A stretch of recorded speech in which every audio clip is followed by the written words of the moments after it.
Praise the Lord to everyone. ఈరోజు దేవుడు మనందరితో మాట్లాడేటువంటి మాట ఏంటనంటే, ధనవంతుడు దేవుని రాజ్యంలో ప్రవేశించుట కంటే ఒంటె సూది బెజ్జంలో దూరుట సులభము. దేవునికి మహిమ కలుగును గాక. దేవుడు ఈరోజు ఈ యొక్క వాక్యం ద్వారా మనతో మరలా మాట్లాడాలని ఆశపడతా ఉన్నాడు. ఒకసారి మనము గ్రహించడానికి ప్రయత్నిద్దాం. ధనవంతుడు దేవుని రాజ్యంలో ప్రవేశించుట కంటే ఒంటె సూది బెజ్జంలో దూరుట సులభం. అసలు ఒంటె ఎంత పెద్దగా ఉంటుందండి.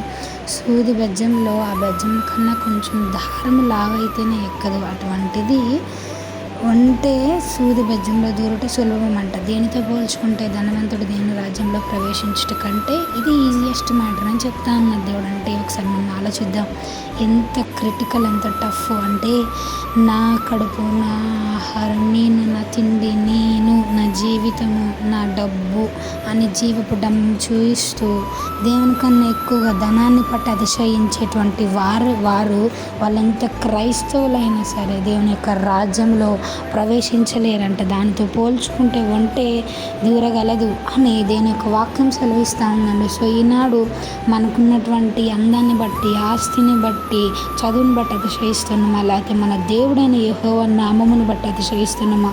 మనల్ని మనం చెక్ చేసుకుంటూ మొదటగా నిజంగా దేవుని దృష్టికి యథార్థంగా ఆయన నీతిని, రాజ్యంను వెతికే వాళ్ళగా ఉంటూ అటు రీతిగానే జీవిద్దాం. ఇట్టి వాక్యము దేవుడు దీవించునుగాక. ఆమెన్.